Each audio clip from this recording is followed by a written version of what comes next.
Good evening, everybody. I'm Jay, the video guy for the Photographer Academy. Tonight I'm shortly going to be joined by Kevin Mullins, and we're going to be talking about his amazing wedding photography and how he's jumped and now shooting exclusively with the Fuji X-Series camera. Hi Kevin, I believe I've got you in the wings there. Indeed, Jay. Thanks very much for inviting me on. Oh, well, thanks for coming back. We're back by popular demand, I might add. We had a great response to your first webinar with us. And at that time, I don't think you actually had jumped completely to the Fuji system. I think, so this is why we kind of got you back, because a lot of people were saying we'd like you to come back anyway and talk about your work, but also your experiences now with the Fuji cameras. Before I do hand you over the screen there, Kev, can you just give us a little bit of a background, how you got into photography and where you are today?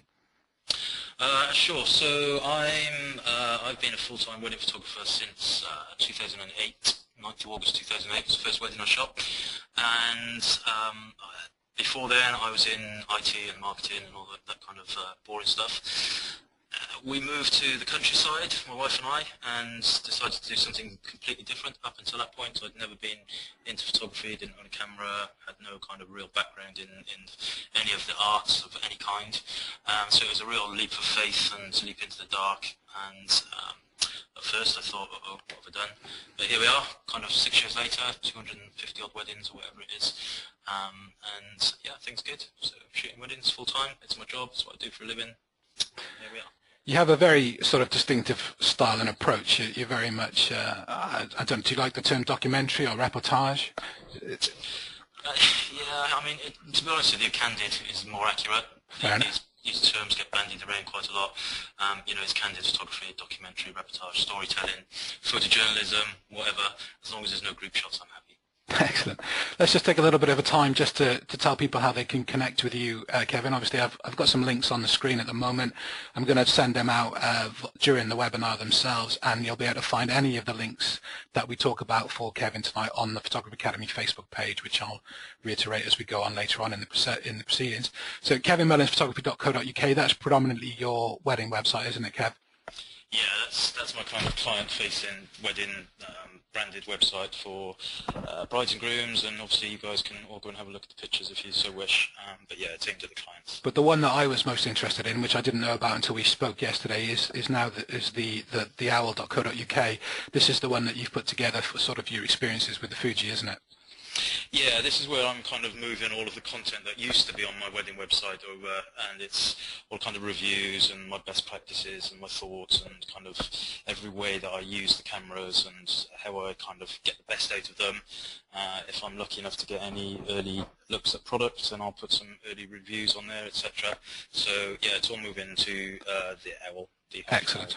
So it's the-owl.co.uk. Again, I'll get these links out to you. Obviously, we've got Kevin's Twitter feed there as well. But again, and you've got workshops available as well, as haven't you, Kevin?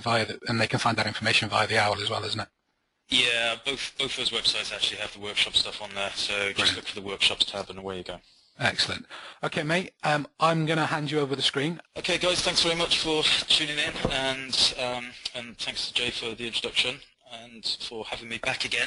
So those of you who know me, of which I know there's a couple at least online, you may have seen this particular picture that's in front on Facebook today. I kind of made it my profile picture for a while, and this essentially is what I shoot weddings with now. There's a whole load of batteries there. You'll notice batteries are important for the Fuji system.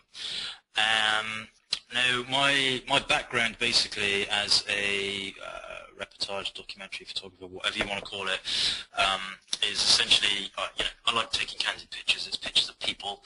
I often say that, you know, I don't actually like weddings, but I like people, and it's people photography at a wedding, street photography at a wedding. And I used to use the full-frame Canon systems, 5D Mark IIIs, even 1DXs. And they were great. I'll never knock them. I'll never say, you know, don't use them. They were brilliant for me. They kind of did the job. But there was always something missing, I felt, with the Canon systems for me. And I kind of realized about 4 years ago I saw the original X100 at Photokina. And or at least I saw an advert for it. I kind of looked at it and I thought, you know what, this might be the thing that I need. This might well be the type of tool that I need to use to take the my photos to the level that I wanted to get them to, or at least shooting the style I wanted them to. And it kind of struck me then that it was all about getting close to the client, shooting the weddings from the inside out rather than the outside in. At that point I was shooting with 85mm lens on full frames and 35mm lenses on full frames too, and kind of 24-70s and all that kind of stuff. And just purely because of the sheer size and weight, I wasn't enabling myself to get as close as I would wish and still remain as unobtrusive as possible. So I got the X100, and you know, to be totally honest with you, right at the very beginning it was slow, it was cumbersome, but the potential was there. And since then Fuji have kind of brought out a whole load of stuff: X100S, XE1, XE2, XT1, and now more recently the X100T. And so what you see in front of you there is my current wedding kit, which is two XT1s, a 100S, 56mm lens, which is 85 equivalent, 23mm lens, which is around about 35mm equivalent, and the batteries, etc. So what it allows me to do is get much closer and get those types of pictures that I've always wanted to do, which are the emotion pictures.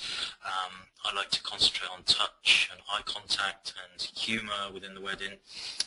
This particular picture that you see right in front of you at the moment is something I would definitely not have got with my Canon system, purely because of the fact I've had to squeeze myself in behind father of the bride and the bride to get that shot, and it just would not. I'd been poking him on the nose with my 85mm Canon camera. So I've got in there X100S, taken the shot, moved out, didn't even know the picture was taken. And it's this kind of thing, you know, the purists, the judges, etc. will look at this and say, oh, well, you can't see her eyes, or you can't see his other arm, etc., etc. But for me, it's not about that. It's absolutely about the story within the father's face and the emotion and the love on the wedding day. So this is from a few weeks back, and a lot of questions I get about the Fuji system. I get a lot of questions, and one of the ones that comes to me the most is, you know, it's perceived at least as not being very responsive. And it's, if you configure the cameras to be responsive, they will be responsive. So for those of you who do already shoot with the Fuji systems, you may or you may not be aware of the ability to set it up with back button focusing technique. And you can see just to the right of this frame, you can see the bride's, the makeup artist's glasses and her forehead, and it was actually that scene that I was shooting. This lady walked past with a baby, and she was just walking straight past me, and I'm down on my knees obviously getting this shot, and I just turned, shoot, carry on shooting the scene I was shooting. So in terms of responsiveness, it's definitely there. When it comes to eye contact in wedding photography, I have two rules really, and one is that eye contact between subjects can make a really powerful picture. So a boring picture, essentially a boring picture, can be made into a very powerful picture just by the shift of an eye. Two people are standing there and then all of a sudden they look at each other. It's that knowing look, that wink, that smile that's within their eyes that can make the photograph. When it comes to children and babies, I love it when they look directly through the lens because they're so innocent. He has no idea, or she, whichever one it is, what I'm doing on the floor, why I've got a camera, why I'm pointing at him, and you know, he's in total awe at this situation, and I think that makes for a wonderful picture. So another picture that I probably wouldn't have got with the DSLR systems, these were twins at a wedding. This is shot at 12,800 ISO on JPEG from an X100S, and I've been following these twins around all day essentially, but they weren't kind of doing anything together. They weren't interacting. I don't interfere with it in any way, shape, or form. So I'm never ever going to say to them, you know, look at me, stand together, do this, do that. And I'd kind of waited for them to, you know, to be doing twin-like things, if that makes sense. And it comes to the end of the night. I was packing up my gear. They realised that you know, the dancing had started, and I'm kind of just. I've finished, I've packed up, and when I finish a wedding, I always keep, this was in London, so I'm travelling back over the tube, I've put all my cards away and everything, and I put my personal card back into my camera, one of my spare cameras. And so I'm actually walking out the door at this point, and I just raise the camera, one hand, take the shot, move away. So again, they're totally unaware that this image is taken very high ISO, very low light, and you know, it's a nice picture for me.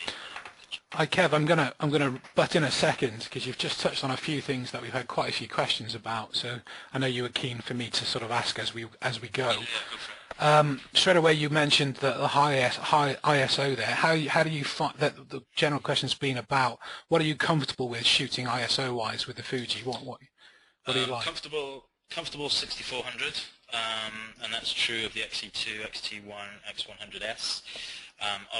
If you go any higher than that, you have to shoot in I shoot mostly in JPEG anyway, but you have to shoot in JPEG if you go extended from 6400 upwards. And really, it's kind of if I can, the metering on the Fuji systems is generally very good, and it's rare for me to have to go out of that comfort zone without having to think about any kind of artificial lighting. But like you said, that image there was 12,800, and my post-processing adds a little bit of grain as well, so that will have added it. But in a comfort zone, in a dark church, in a winter ceremony or something, 6400 is kind of where I'd like to be at, or the maximum I'd like to be at. Well, you kind of just asked my second question, because one of the other questions that we've been asked a lot about, especially specifically with the Fuji systems, is dealing with low light and ISO, as we've touched on, and in big churches. So you're quite comfortable at 6400. Yeah, 6400, and of course, you know, the 5D Mark IIIs that I used to own would go up to, I don't know, 1 gazillion ISO or something. But the metering in the Fuji systems I find is just great, and so in that low light, as long as there's enough light for it to, you know, to make that picture from, then it's going to give you a very, very good exposure. And like I say, I'll never knock the kind of DSLR systems that I had, but there's definitely a difference in the way that the APS-C sensor meters and responds with its exposure settings. Now it's limited in that you can't really go much higher than you can't go higher than 6400 in RAW. So all the RAW shooters will have to top out at 6400. But on that point, I've been shooting with the Fuji system like full time now for, I don't know, 2 years or so, and it's been extremely rare for me to have to go over that or to use any kind of supplemental lighting, even during first dance and stuff. Brilliant. And are you shooting manually? Manual controls? In this kind of situation in the low light, I'll shoot manually, but generally I shoot aperture priority. You know, my ethos is to let the camera do absolutely as much as possible, and so I want to concentrate on the picture. I want to concentrate on seeing the image and taking the image rather than worrying about the camera settings and controlling it that way. But in some circumstances, you have to, you obviously have to shoot manually. And in extreme low light, I'll shoot manual focus, manual controls, and you'll always get the image. For the guys who do street photography, it's essentially zone focusing. And you'll always get the picture that way as long as there's enough light for it to be exposed into. So this young chap in front of us, this is a typical British wedding. Now, the way that I like to shoot is essentially as a guest. I want to give my clients pictures from a guest's point of view. I don't want to give them a whole load of pictures from what the photographer saw. I want to give them pictures from what the guest saw. So I get in close and I move around. I often go and I'll pick up a drink. I won't drink it, but I'll pick it up and wander around with the drink in my one hand, camera in the other hand, and literally I'm just a guest. And I've lost count of the times that people have said to me, "Oh, who are you with? Are you with the bride? Or are you with the groom?" And I'm like, "No, I'm just a hired hand." But so this guy was he was somebody I really wanted to photograph, and he'd already kind of jokingly perhaps said, "Oh, don't take any photos of me." And then I saw him coming across the field behind. You could just see a couple of people there, and he'd eyed the big jars of beer there, and in fairness, so had I. But he made a beeline for it. So I had my XT1, I think this was, under my arm. I basically kind of stood next to the waiter, and I'm looking in the opposite direction. I have the XT1 under my arm, and I'm shooting from under my armpit, essentially at this. It's a little bit of hit and hope, but we got there, and it makes the picture that kind of puts that whole little story together for me, and he's there, he's drinking it, and you know, he's totally 100% unaware that I've taken that picture.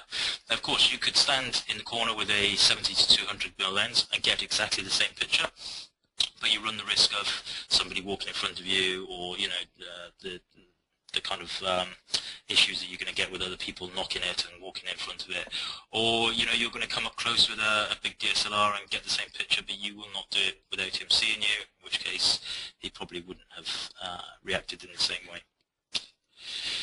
So going back to the kind of metering, really, this slide is in here to show just really how clear it is. This is 6400. This is X Pro 1 spot metered. For the wedding photographers who are already out there from who shoot down in Devon, this is at the Great Barn down there in Higher Ashton. So they have wonderful spotlights. It's a beautiful place, and this image is a little bit cropped, but you can get an idea of the metering and the way that the camera exposes for that. Beautiful 6400 ISO. Another 6400 ISO, X100S. Again, I've added a little bit of grain so it does look noisy, although, you know, this is how I kind of like it. Now, remember that I'm shooting mostly JPEGs, and this is a JPEG out of the camera that I've added a little bit of sepia tone to, essentially. Again, I've literally walked up, taken the shot. You know, they are totally oblivious to the fact that I'm there. This was a wedding I shot about 6 weeks ago, so this was, yeah, maybe 2 months ago. This was kind of beginning of the summer, I suppose. Early evening, so there's light coming in from all directions. You can see that the tones throughout the image are pretty nice. So the reason I've included this is to show you know, how it deals with the highlights and the shadows, and essentially the next image too. Same venue. This is actually with the wide-angle converter on the X100, so this makes it essentially around about 28mm equivalent, full-frame equivalent. And again, you know, nice tones, nice shadows, nice highlights, nice gradients in those shadows, and again, you know, it really is a case of just going up, taking a picture, wandering away, not having to worry about it at all. Aperture priority. Next image is, there we go. So this is a real favourite of mine from last year sometime, and what's happened here is the bride has come out of the church, and the grandmother is right the way up the end of the church path, and I've come out around about the same, just in front of the bride and groom, but the bride has made a beeline for this lady, and everybody else is kind of coming out and getting in the way, etc. So, you know, the point of this image is, or the point of me including this image is because I literally just ran up the path, run behind her, and got this picture. These are the types of pictures that make me happy.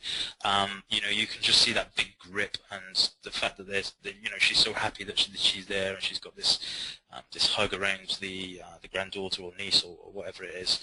Now, of course, again, you will get this picture with the DSLR, but it's unlikely when I was shooting with 2 5D Mark IIIs that I would have, you know, I waddled at the best of times, so I would have waddled quite rapidly up that path to get there. But this time you can just run, move, quick, shoot, move away, no idea that the picture's taken. You know, and it's a great way to operate. It's so liberating, really. It literally is street photography at a wedding. Again, very dark environment. Of course, this is August, I think, last year, so it was raining, so everybody's inside a barn somewhere in Middle England, and I was struggling to find the bride, let alone, you know, anything that was going on. So I've kind of seen the bride, I've trundled along behind her, I've squeezed myself in between everybody else, and I've waited very briefly and got this picture. So these kind of pictures are the ones that really you know, it really upsets me when you come out of a church and everybody just gets their iPhones out and the guys wander off to look at the football scores and the girls make pouty faces at each other and send them up to Facebook, and nobody interacts with the bride and groom. And that's really bread and butter time for me, where I want people to, you know, to be congratulating, to kissing, to hugging and touching each other, and, you know, humour and laughter and all that kind of stuff that makes a wedding a wedding. Sadly, a lot of it seems to be going away these days. Another picture here that I'm convinced would never have happened if I'd been pointing a big DSLR at this couple. And this is the father of the bride and, father of the groom and his mother. So she was very camera shy throughout, and every time I kind of went anywhere near her, she clocked me and, you know, was kind of turning away, etc. So if I thought that this particular moment in time did not occur because of me and my equipment, that would kind of break my heart a little bit. This is such an important picture. It's not technically great. It's, you know, it's not going to win any awards. The editing isn't particularly great, but the moment in time is priceless, completely priceless. And if I'd been stood there with a camera, with a big white long lens, then this moment in time possibly, in fact probably, would never even have happened. And that kind of makes me sad. Same again. Mum, son, moments in time. This is what it's all about for me. It's I'm mingling with the crowd, I'm mingling with the congregation. I am just another person at the wedding. I am not the photographer. I generally shoot the drinks reception, with just my X100, X100S or X100T these days, and so everything else is down. It's literally like carrying a wallet around with you. It's so small, and the downside really is that people will, you know, kind of just start chatting to you and ask you who you're with and, you know, where's your partner and all that kind of stuff. And you've got a job to do, and they genuinely just don't kind of see that. They just see you as one of them rather than, oh my God, here comes the photographer. So, you know, it's beautiful to get these types of pictures. I don't care about the fact that the other guy is in front and taking up two-thirds of the picture. I don't care about that. I care about that moment in time with the son and the mum. And you know what, in 50 years' time, when they look at that and he's showing his grandchildren this picture, he'll be able to say, you know what, that was my mum and I loved her. And, you know, I think when you think about all the endless group shots that we see at weddings, and, you know, I still do occasionally group shots, and they're fine. But they remind me a little bit of those, you know, in the Victorian days when people died, they used to line everybody up and take photos of dead people. That's group shots for me. Sorry if that upsets people. So here we go. This is a wedding in France. Grainy as you like, bit of movement, a little bit blurry. I'm shooting the speeches over on the right-hand side. I've literally reached over with my hand, bent my head down, taken this shot. I've got this shot from the perspective of another person at the wedding. You couldn't get any more close. I've taken the shot, I've moved away. Now this wedding was somewhere in the south of France, April this year I think it was. And I went with my little man bag, my little ONA camera bag. In that bag I had my two cameras, I had my two X100s, I had a couple of spare lenses, I had two shirts, I had my suit on my hanger, had some underpants, some socks, toothpaste, toothbrush, everything came in my little camera bag. Off I went, shot the wedding, 2 days later came home. No worrying about you know, bags on aeroplanes and, you know, kind of lots of luggage and lights and big cameras and hundreds of lenses and everything like that. Now, you know, I'm not going to knock people who work in that way, because it's fine. I know a lot of my good friends work that way and they produce beautiful images that I could never even dream of getting.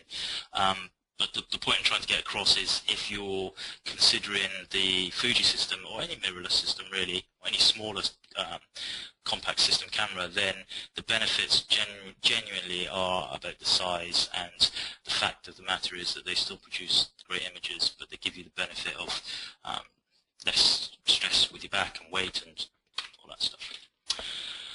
Okay, so the coolest teeth I've ever seen in my life, I think, with this lady. typical kind of candid portrait.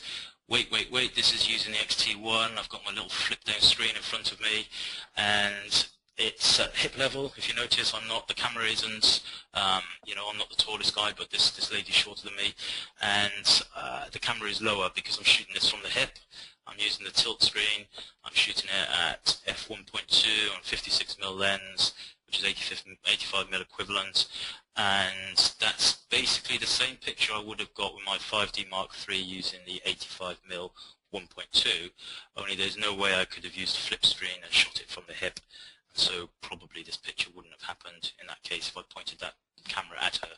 I love it. Again, you know, nothing spectacular about the picture, but it's a real person, a real emotion, a real smile, and fairly sure, real teeth. Impressive. Okay, so recently I've been using the new, soon-to-be new X100T. Again, this is a cropped image for the screen, but the good thing about this camera is the X100T has got a few pretty cool new features. One of them is 1/32,000th of a shutter speed, so you can, although this is black and white, which doesn't really kind of explain it that well, but the bright light is on them. I've shot this at f2. I haven't really had to go down to f8 or f11 or worry about the ND filter or anything like that. I've shot it. It's allowing me to shoot in bright light at f2 pretty much, you know, all the time. So on that very rare occasion we have bright light and British weather outside, I can still do it. So this is that bright light color image, f2, probably something like 18,000th of a second. I like to use framing a lot. You use other people as framing. So I'm kind of just hanging around behind these guys, waiting for the Jenga stuff to go ahead. This is one of a series of pictures. It's f2, bright light. Again, you know, I'm not worried. It's a tiny little camera. I'm not worrying about anything else apart from getting the picture. I've got the picture, and there's kind of stuff going on in the background, etc. Now, my dilemma, a big dilemma for me in life, is that I pretty much shoot mostly black and white, and then Fuji and all of the glorious wisdom have come along with this classic chrome film simulation, which is beautiful, real Kodachrome type emulation, if you like, and you know, it's great. The JPEGs, it produces a wonderful, very authentic, beautiful colors, and so I'm going to have to rebrand to be a color photographer, I think. I'm going to jump in again quick, Kev, because you've just touched on a few things that people have been asking about. So firstly, I'll ask the question with regards to, you do use some of, well, obviously you clearly do use some of the programming, the settings that Fuji have now put in the cameras, obviously. So are you predominantly shooting now originally in color, and then you're doing your black and white conversion? Because that's one of the questions that's been coming through quite a lot. No, a lot of the time I'm shooting JPEG, so I have to shoot in black and white in the camera. Okay. And essentially what I'll do for the ceremony, I'll shoot JPEG plus RAW. So I have the option for the ceremony. If the light is difficult, I'll shoot JPEG plus RAW, or maybe sometimes just RAW. But predominantly in good light, and I'm happy with the environment, I'm happy with the white balance, then I'll shoot JPEG. And the reason for that is it's nothing specifically about using the Fuji system. My Canon system was just produce beautiful JPEGs too, and it just makes my workflow a lot easier. I was talking to some guys today about a photographer I know who essentially rocks up to a wedding, shoots the wedding in JPEG, and just hands the memory card over to the clients at the end. Oh, of course, I wouldn't ever dream of doing that, but he's basically shooting JPEG and letting the cameras do the work on his behalf. I've been lucky enough to go to Japan and talk to the engineers a few times, and one of the things that the color guys, the people who are responsible for the film simulations in the Fuji system, were they're about 150 years old now, because they were responsible for the old Velvia and Provia, the film stock, the original, the things that made Fuji great were the color film stock that they produced. And these are the same people who are doing the profiling, the same people who are doing the engineering. in the new digital cameras, and so what they're producing is next to amazing. And I sat with this one guy, and he talked to me about the chrome simulation. This was way back in, I don't know, September last year, I think, something like that. And his understanding of color was way, it was just unfathomable to me. It's all about maths and metrics and hues and saturations and everything, and the subtleties of the stuff he was showing me were amazing. And it's something like 50%. I don't know if that figure's accurate, but that's what I have in my head, of the R&D is put into the film simulation, or into the JPEG engine, I should say. And so when people say, oh, you're a professional, you should shoot RAW, I think, well, then I'm not using half of the camera. I'm not using half of what the camera was built for. And I'm happy if I was shooting a huge corporate commercial shoot, then yeah, you're probably shooting RAW, because you might need to do some extrapolation or some large scale images. But for wedding photography, I think you shoot JPEG, you go home, you download the images, you touch them up slightly, you're done. Job done. There's little editing involved, and it just makes my life a lot easier. Workflow is so much easier. That's the real reason why I first shot JPEG with my Canon system, because of the workflow. And then the Fuji's come along with the the beautiful black and whites and now the colours. I've never really been a fan of the Velvia and the Astia film tones in the Fuji cameras, but this classic chrome is something that really kind of sings to me, I think. Yeah, agreed. It's beautiful, bud. Just a quick note before I hand it all back to you. Completely natural and available light, or do you use any light source at all on a wedding? 99.9% is available light. I take this little thing that I found in Halfords, this little LED thing that sits in the car. I take that with me for if there's a real problem for the first dance, and that's really for focusing more than anything. And then, like I say, zone focus, manual control, zone focusing.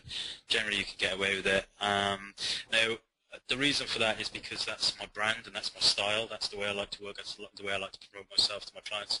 It's not, I'm not saying that it's wrong to use flash or anything like that. I wouldn't, would never do that. I'd never say that, because, like I say, a lot of my friends produce amazing images with that kind of technology, and that's their style. But for me, my style is to do as much as I can in an unobtrusive manner, and get the images that kind of take them right back in time to that wedding. So, what's that moment, I should say. So using available light or ambient light or whatever's there, DJ lights or whatever's going on, then that's what I'll try and do. Brilliant, mate. All back to you, bud. Okay, so here's my mate Sanjay. Some of you guys may know him. This is, again, it's a picture that would never exist, right? So we'd gone for a drink, and I had my Fuji XM1 with me at the time. It was a new camera. I just kind of had it in my pocket. I'd taken it into London. I would never ever have gone out into London on, just for a drink one mate with my DSLRs. It just wouldn't happen. And so here we are at a bar in somewhere special if Sanjay's involved, and he's taken us there. And it's of course it's a setup picture. He's sat under the light. I've said, sit there, do this, look at this, grab that cigar, bang, we've got this picture. I like this picture. Sanjay liked this picture. It won something at the SWPP. But it's a picture that just would never have happened if I didn't have my little XM1 with me. Simple as that. My little boy. Top of a mountain in Spain. This is about 2 years ago now, I suppose. And again, it's the middle of August. It's, I don't know, 38, 39 degrees. I've literally this was XM1 as well, I think. Up the hill, taking the camera, 27mm lens on it, which is a little tiny pancake lens, in my shorts pocket. Pictures that would not exist. We have this picture on our kitchen wall. I love it. My wife loves it. Albi will hate it when he's old enough. But who cares? This is pictures. This is what these cameras are for. The cameras, although they're professional cameras and they're used for me at least, for shooting weddings and making my living, they've brought me much closer to my own personal photography.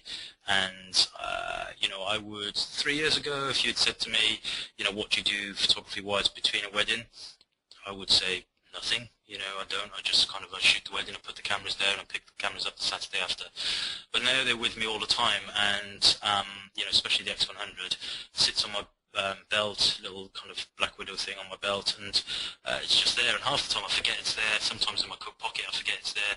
I did a presentation last week in Germany, and I was talking about it, and it was in my jacket pocket, and I couldn't find the damn thing, and I was panicking a little bit on the stage because I was like, oh cripes, I need to show where this is, and it was in my jacket pocket, and you know, it's kind of that's really how small and how unobtrusive they are.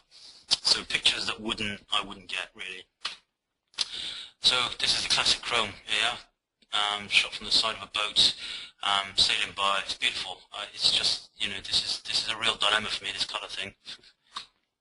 Again, underexposed here, but you can see those beautiful colours, those blues and the greens and the browns and the cows. It's, you know, it's the classic chrome has come about really because of customer feedback, and one of the great things about Fuji is that they will, you know, they do actually really genuinely listen to photographers like me and like you and like anybody who's willing to talk to them. They will implement big firmware updates. They will correct issues that may have been in the camera. You know, there's going to be a big update to the XT1, which essentially is going to be practically a brand new camera. Other manufacturers would probably bring out a new camera. But Fuji, you know, their mantra is that when you buy a camera, it's the start of the relationship rather than the end of the relationship, rather than at the end of the transaction. And I genuinely believe that. And you know, I've been really lucky enough to kind of get close to the people, the marketing team and the developers and the designers. You know, and I've had dinner with the guy who physically designed the original X100, and listening to the way that he thinks and the way that he implements his ideas is quite humbling, really. And I think for those people who are on the fence with the Fuji system, that's cool. That's totally understandable. I would, you know, the Fuji system or any mirrorless system it works for me, but it may not work for everybody. But the one thing you can definitely be sure of is that the system is definitely going places, and the future is very, very bright, I think. So street photography from the hip, X100T, chrome, walking up the street, bang, picture. Okay, so this is a whole series of pictures. I'm going to go through them relatively quickly. X100T, I've kind of titled this Inside the Dance, just for the sake of this. So it's a series of, I don't know, maybe 15 pictures. But it will show you how I like to shoot and how I like to shoot from the inside out, really. So I want this series of pictures to remind the clients of you know, essentially what a guest would see at the wedding. So I'm in close. I'm using the bridesmaid shoulder on the right hand side there as a frame, kind of leading into the image. Next frame, eye contact with that bridesmaid, so I'm over her shoulder, and then this kind of I don't know what you call it, I'm not really into dancing, this kind of courting thing goes on. So now I've moved down, I'm down on my knees, I've shifted down, I've circled down completely, I've gone right down on my knees, I'm shooting up into his face. I've gone back around, and you know, it's important, I think anybody, when you do first hand shots, it's important to get the people who are watching, they need to be part of the picture. So this is shot, I don't know, something like 5.6, f5.6, something like that. Steps in, again it's cropped at the bottom because of the PowerPoint stuff, but you know, the idea is you get the whole body there. So in they come again, more people, moved around, I'm literally right on her shoulder but without having any influence. Back down again, up again, over his shoulder, so I'm doing the whole kind of 360 to give them a complete idea of what it looks like. 1, 2, 3, 4, final picture, so back to where I started with that original bridesmaid. So I've done a 360, I've gone up, I've gone down, I've been in there with them, essentially.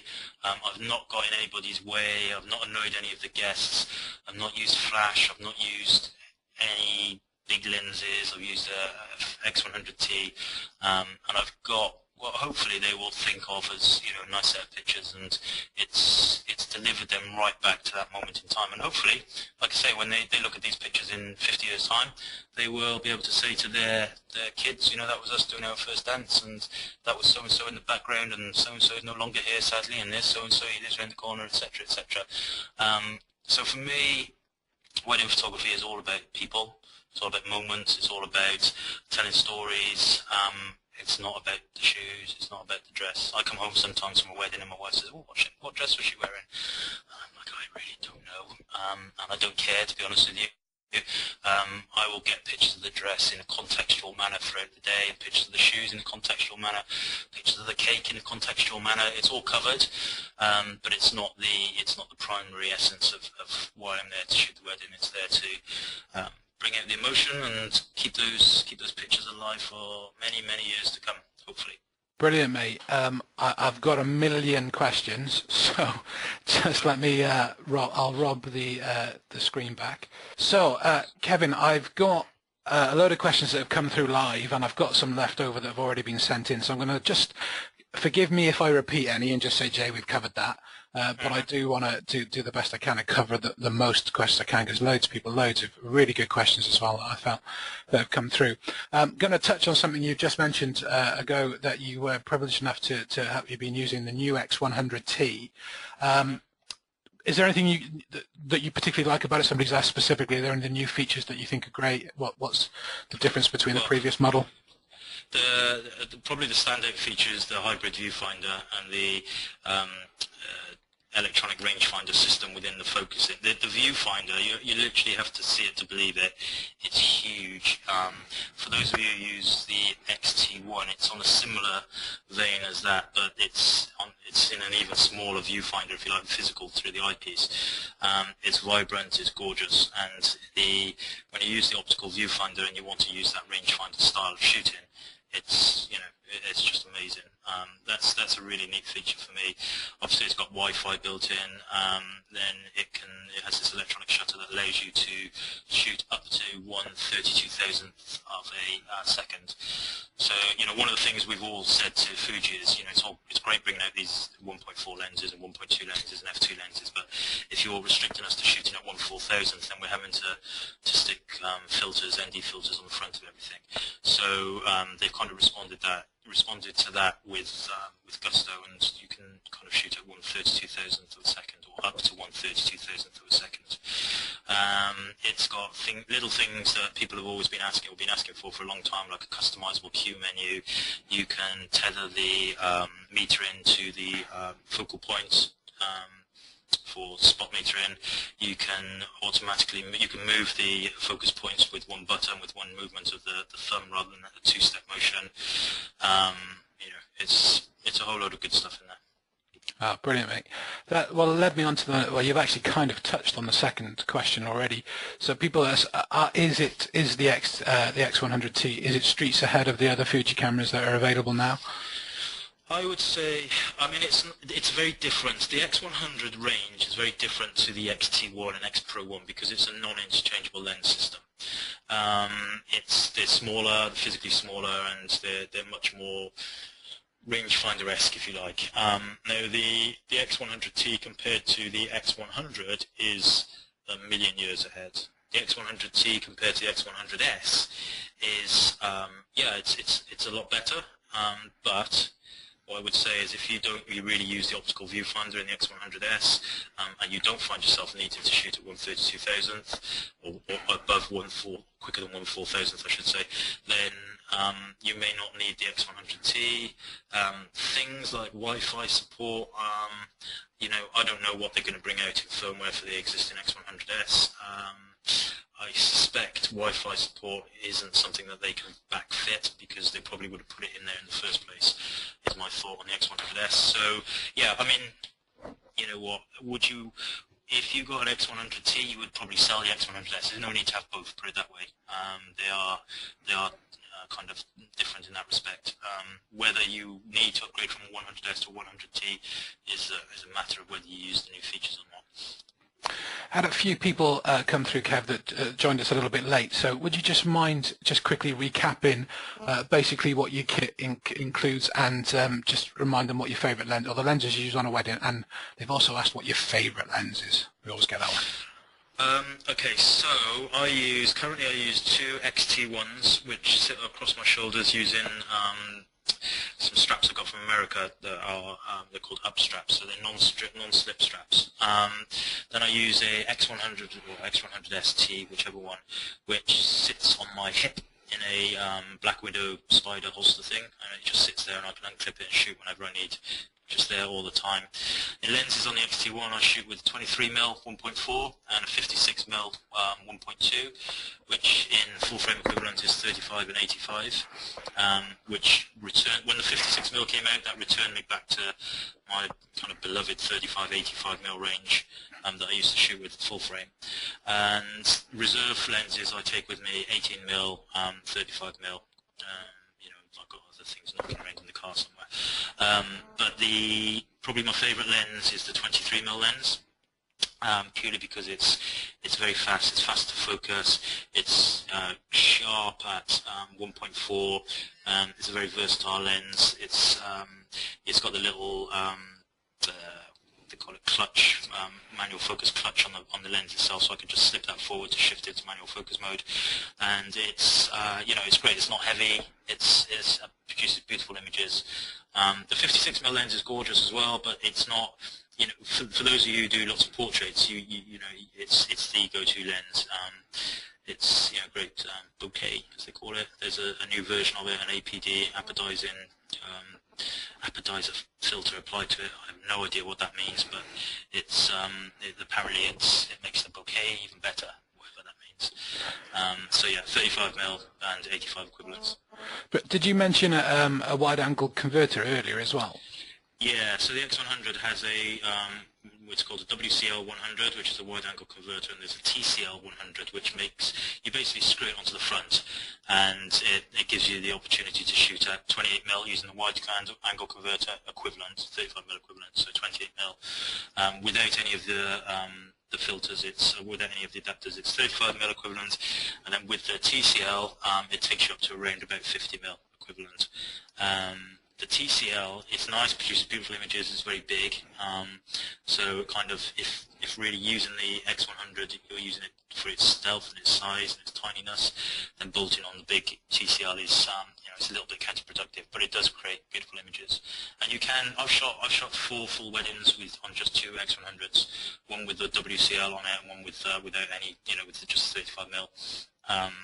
Very, very versatile, great systems. It forces you to think about your photography, it forces you to get close, it forces you to to really make pictures rather than just snap at pictures. It's a much more considered way of shooting, in my opinion. Brilliant. I think you've already mentioned it earlier, as it came up anyway, but just to reiterate again, Kev, for people, you're using the spot metering within the camera. You're not using a light meter at all. No, yeah, it's all camera metering. Yeah, absolutely. Yeah. Brilliant. This was asked quite a lot, so I'll ask it now. With regards to post-processing, do you have a preferred software for your workflow? I use Photo Mechanic to do all my selections because that's the quickest way that I can do that. So I ingest all my cards into Photo Mechanic. The Photo Mechanic spits them out to 2 different locations. I rapidly go through those and select the images that I want to keep. Those images, and only those images, will go into Lightroom, where I'll do any kind of exposure corrections or white balance or whatever's needed, if any's needed. And then that's pretty much it. It's kind of done in Lightroom, and then it's all exported. I use Zenfolio for the hosting, so the gallery. It's a very streamlined system these days. Well, a few people asked actually what your feelings were about Lightroom, because some people have heard, I don't use Lightroom, so I don't know, but one person has specifically said that they'd actually been scared off by Lightroom because they said it didn't work particularly well with Fuji images, but you're not experiencing any problems there. Well, not really. I mean, there definitely has been issues in the past, and I think it depends when this person was using it. But the Adobe have updated their profiles quite substantially. There's still, I think there's a piece of software called Irident Developer. I think that's what it's called. It's Mac only. I'm a PC user, unfortunately, so I can't even test that. But I'm told that's the best raw editor for Fuji RAW files. I do use what's it called, Phase 1 Capture 1 Pro 7, which is the most confusing name of a product ever, and now I think it's on version 8 or something. But that's very cool. I can't quite get my workflow around working with it. I'd like to, because it is a great editor. It does produce beautiful images. But as it stands, I just use Lightroom, and it does the job. From our point of view, we've been using the X Pro 1 for quite a while now, and we're using it in within our workflow without any problems with Bridge and Camera Raw. But we predominantly do shoot RAW, unlike yourselves. But we've not experienced any problems with it. We have experimented with it. We do use Lightroom a little bit here, and we've not experienced any problems. So if people are worried about it, I wouldn't worry about it. But predominantly, obviously, like you said, then, and your black and white, is that within Lightroom, that your style, your finish? Yeah, pretty much. Just add a little bit of a sepia tone, shadow tone, and yeah, that's kind of it, really. And you mentioned, sorry, Kev, you mentioned during the presentation that sometimes you add a little bit of extra green, but I think that's your style, isn't it? Your preferred style and look. Yeah, totally. I kind of, I've always wanted my pictures to be kind of filmic, I suppose, in their look, and so I've always added noise and or always added grain, I should say. Brilliant. I had this asked a couple of times. I think you have touched on it, but manual or autofocus? It depends. Most of the time, autofocus, and I use back button focusing technique. And if the people who are using the cameras go to my AOL website, they'll see the whole workflow for that. There's certain settings within the camera that need to be tweaked or set, I should say, to make that work for you.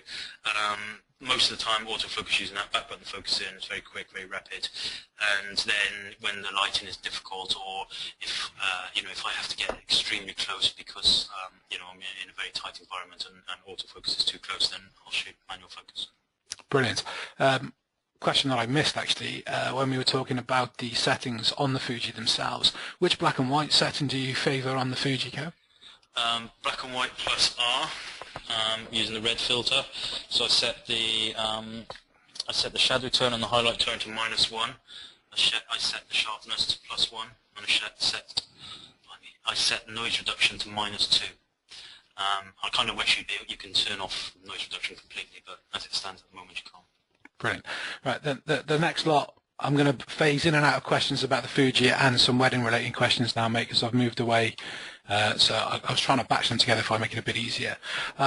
So on a wedding day, your coverage, what does it typically, what is your coverage that you give, Kev? Is it from the bride getting ready to the last dance? And how many shots would you typically say you'd shoot on a wedding day? My coverage is time-based, so 6, 8 or 10 hours or more if they want, or less if they want, but they purchase me based on the amount of time they want me to be there.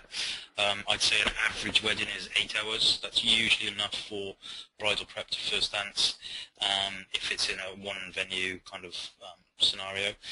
I don't spend more than half an hour doing bridal prep because, I'm a kind of fat, ugly, hairy man, and they don't want me knocking around in the room too long with them at that point.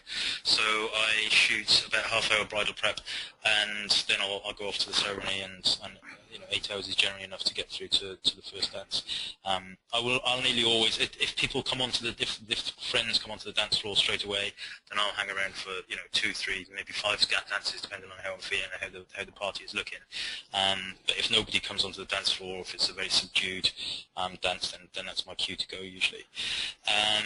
In terms of how many images, it kind of averages. Probably I take three clicks of the button for every picture they get. Thereabouts average, I would think, maybe 4.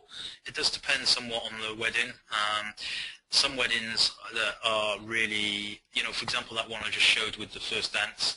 I probably took a whole load more pictures I would normally take there, and delivered a whole load more than I would normally take, purely because it was a great wedding. It was all outdoors, great clients, everybody having fun, and some weddings just go a different way, and you end up taking more pictures.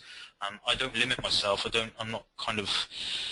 I don't say, right, I'm only going to give them 250 pictures, and then if you've got 700 great pictures, I'm not going to delete 500 great pictures just because I want to get down to that 250. So it's really a case of what's good at the end of it. Brilliant, mate. Okay, so I've got two similar questions going back to sort of the X-Series cameras now, the Fuji cameras. With regards, if you could only afford one camera for the wedding job, which of the X-Series would you buy? If I could only have one camera, I would have an X100S or T. But it's a bit of a skewed question, because the X-T1 obviously is interchangeable lens and the X100 isn't, so that comes with the lens, and but if somebody said to me, now you can take one camera out of this room and that's the only one you're going to have for the rest of your life, it would be the X100T. Well, that was my next question, because somebody said if you're on a desert island and you could only have, so you've answered that one. So I guess, because I know that the budgets, they vary on these cameras, so somebody was in a position that they wanted to buy an all-round sort of first mirrorless Fuji camera, prominently sort of towards maybe the wedding market to make a business from it or use in their wedding photography. What would it be? Sorry, the same one? Well, no, because most people shoot wedding, they're going to need interchangeable lenses. So, depending on the budget, you can look at something like the XM1, which is much cheaper, and you still get to use. You still has the X-Trans sensor. It still has the XF lenses choices. But the X Pro one, which is the kind of the granddaddy of them all now, it's an older camera with an older version of the sensor, but it's dirt cheap. I paid like $2 grand for mine when it first came out. Now I think you can get them for about 150 quid. Well, I know they're not quite as that cheap, but I know your point. But that's what we're shooting the X Pro one here. We've just got our hands on the XT1 to have a go at, but we adopted it just for our Mark and I, and here we travel a lot. We, like yourself, we just didn't want the bulk of our big cameras anymore. But then when we did start playing with the X Pro 1, the results we loved. So we're all massive. We love shooting the streets like yourself. We love travel, and we like documenting our journeys, and it's just perfect for that. The only thing that I've struggled is that I do a lot of live music, and I've not been able to adapt it into my. I've tried. It hasn't worked for me, Kev. Maybe you've got some pointers on that, but. I'm not, I'm using just music, where I'm on about gigs and flashing lights, and I've just not been able to find that it can cope with it personally. That's the only downfall I found with the X Pro 1. I can't speak for the other cameras. Yeah, in terms of focus, autofocus, or in terms of the image quality? I think focus really is more than anything that I think I've struggled with. Yeah, the X Pro 1 is probably the worst one. Even though they updated the firmware several times to make it better, it's the worst one in terms of autofocus. But I would try configuring it with the back button focusing. That does make a big difference. So you lock the focus with the button on the back, the AFL button, and that decouples, it divorces the focus mechanism from the shutter button. So all that happens when you press the shutter button is it exposes the picture. Click. So you can press that button as fast as your finger will go. You can press that button and take as many pictures as you want. Oh, wow, brilliant. So you lock the focus on. Click, click, click, click, click, click, click. It's the way the sports photographers work, Yeah. And so have a look at that. That will work with the X Pro 1. But like I said, at the end of the day, it is the older sensor, the older processing, the older. I'd love to adapt it. I'm not doing the big stuff that I used to in the big arenas anymore. But especially now within the smaller venues, it's so dark. But I'd love to adapt it because it's the right size. It's perfect even for that environment. I'm usually in a dark, crowded area with loads of other people around me and stuff, and I think it would be perfect. But I'll definitely try it. It goes with me everywhere now. So on the next gig, I will take your advice. I might even give you a call in a couple of days and just remind me how to do it just before my next gig or something like that. That'll be good. Or I'll drag you along and you can have a beer and shoot some images. That'd be brilliant. How do you cope with the single memory card slot? But I mean, a lot of cameras are like that these days anyway, aren't they? Even the DSLR. Yeah, well, the thing about this comes up a lot, and Fuji are under no.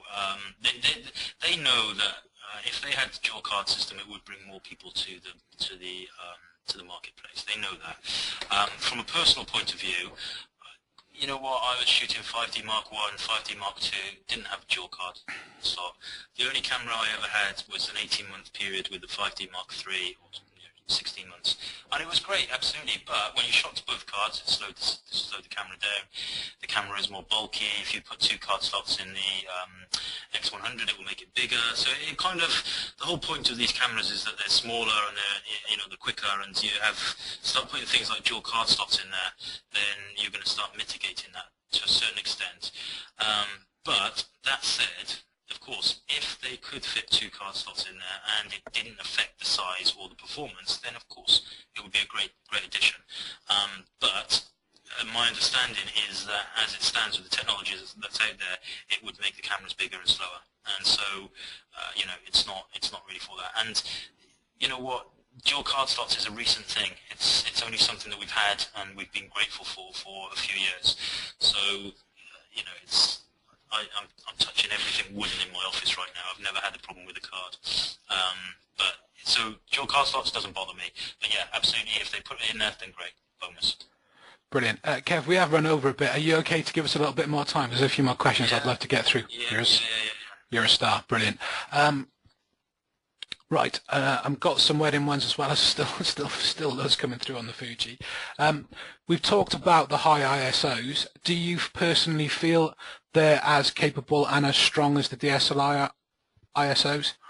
100%. I had a 1DX and up to 6400. Okay, above that it's not really comparable because you can only shoot JPEG. But up to 6400, the ISOs, the images out of my X-T1, in my opinion, are cleaner than they were out of the 1DX. Not so much on the X Pro 1. The X Pro 1 was, like I say, an older sensor, but certainly on the X-T1, it's incredible. And that's comparing a full frame sensor to a APS-C sensor.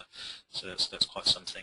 And of course, not forgetting that the people like Sony and Olympus and all that, they've got their equivalents, and they shoot at crazy high ISOs as well, and they're getting great results out of the APS-C sensors as well. Brilliant, Bud. So going to go back to some wedding relating questions for you. Great, a lovely comment here. Love the images. They're very honest portraits, very close up, personal. But obviously, we're being so up close and personal, we are seeing the nooks, the crevices, the wrinkles, and so on. Have you ever found that your clients have been unhappy with how honest the portraits are? No, I don't think so either. I mean, I've always loved the stars since I first met you, but I think they wouldn't book you in the first place. They're fully aware of who you are and what you do, isn't it? When you shoot. Brilliant. We've already asked about. So you've not experienced anybody go, well, that's not a real camera? No, the only people who ever say that to me are other photographers. Other photographers, absolutely, yeah. And I hear that from so many of the ex-shooters that we talk to, and we get it ourselves. Kenny, one of our main teachers, he adopted the X Pro 1 early on as well, and he did take it on some of his commercial shoots, and he still does. But he has, are you using a real camera today, Kenny? And he goes, well, yeah, just waiting to see the results, and then he gets back, no problem with it. Okay, so there's a question. Have you missed anything since moving to the Fuji from the DSLRs? Have I missed anything? I tell you, the X-T1 is weather resistant, although currently the set of lenses are not weather resistant. So I do sometimes, if I'm in a downpour, I do kind of think, oh, you know what, I don't know what's going on here, but they've always survived, and I've got 2 of them. They're battered within an inch of their lives, of course, but they've survived, and it's the only thing that I kind of I miss from my my DSLR system, I guess, or from the 5D system, is the weather resistance. But no, nothing.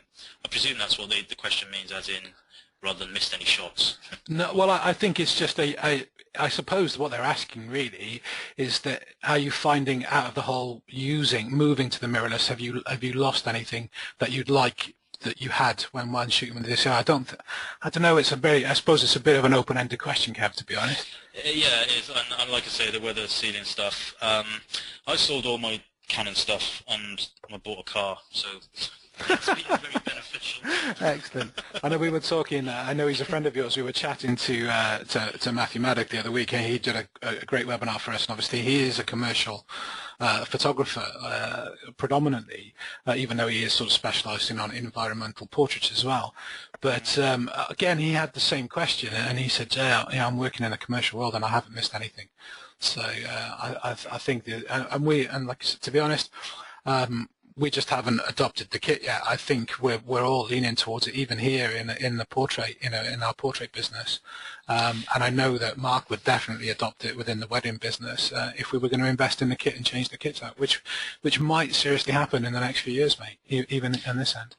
Yeah, I mean, it's, I always say to people that although I kind of jokingly knock the DSLR stuff, there's nothing wrong with it. And if that's what you prefer and that's how you work and you've invested loads into the system, and really the benefits of the CFCs are they're smaller, they're lighter, they're cheaper.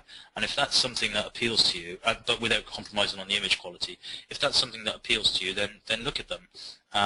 If none of those factors are important to you and you've invested 20 grand into a Nikon system or a Canon system, then you don't. It's there's no kind of, nobody's forcing anybody to do it. But from a wedding point of view specifically, I think people would be very wise to at least investigate it. Oh, I 100%. Mark and I shot a wedding a few weeks ago, big all-day coverage, and he said to me afterwards, I'm there just following him around, filming it for the site, but he said to me afterwards, these guys have got something going on in their heads. They know what they're talking about. They're right, because you're lugging around massive DSLR kits, 2 cameras, massive lenses, and so I'm 100% sure that within the future we're definitely going to adopt the approach. We're definitely filtering them into our workflow now, into our portraiture as well, and I think it'll definitely be our choice in the future for weddings as well, on that without any hesitation. This question's just come through, so I'm going to put you on the spot a bit, Kev, but please feel free not to answer if it's not the case. I've been told that Kevin shot a special birthday ceremony while in Japan. Can you ask him how he deals with capturing such events in a different, is it different from a wedding? Is that true?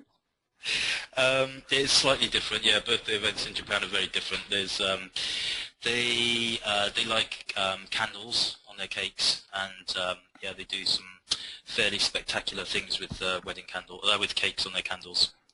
That's all I can really say.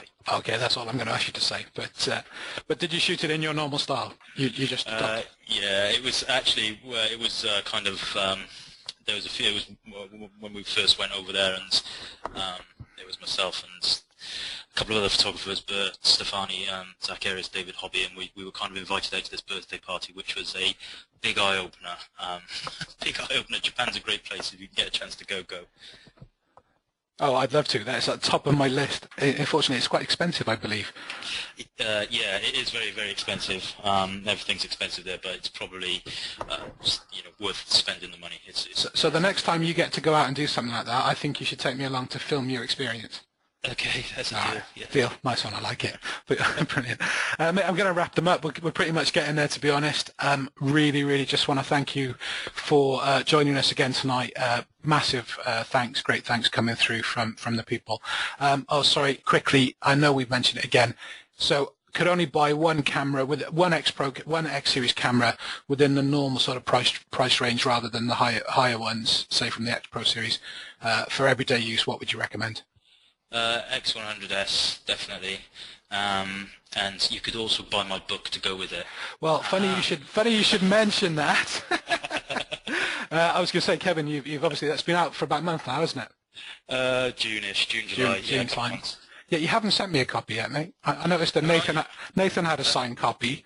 I don't believe I've got one as yet. I'll put you again. Brilliant. But yes, but I asked you this earlier, where to get it from. The best place to get it, like anywhere, is Amazon, isn't it? Yeah, I think it'll be in it's Amazon online, bigger bookshops, that kind of stuff. Yeah. There's Kindle versions and stuff. I've posted the link out already via the webinar panel to where to find it on Amazon. I've also got it coming up on our Facebook page tonight as well. So they'll be able to find all the links to do with Kevin and his workshops and his site all about the X-Series camera. All of those links will be on our Facebook page in the next quarter of an hour. That's facebook.com/the Photographer Academy. Just to remind people, Kevin, that they obviously can have a look at your wedding stuff on kevinmullinsphotography.co.uk. But the one really is the -al.co.uk, isn't it, mate? Yeah, that's if you're interested in the Fuji system and how it works and the settings I use and various bits and pieces like that, and about my travels and what have you, then that's where that will all be. Brilliant. And obviously, if you want to follow Kevin on Twitter, it's @Kevin_Mullins. And just to remind you again that our Facebook page is facebook.com/the Photographer Academy, where you'll find all the information about what we've got going on, all tonight's information from Kevin, and everything we've got going on in the future. Kevin, I want to thank you again, mate, for joining us. Hot scoop, I did put Kevin on the spot, and hopefully later on this year or early next year, we're going to get some film with him that we'll be able to get going on the site, and possibly maybe get some members days together and try and get Fuji involved, and we can get out playing with some Fuji cameras. Sounds good, mate, yeah? Cool, yeah, thanks very much for inviting me on again. Oh, pleasure, mate, and I'm sure it won't be the last. Thanks again for joining us, mate. Have a good night. I'm sure you're off for a well-deserved beer. I've been Jay for the Photographer Academy. Thank you all for joining us, and we'll see you all again real soon.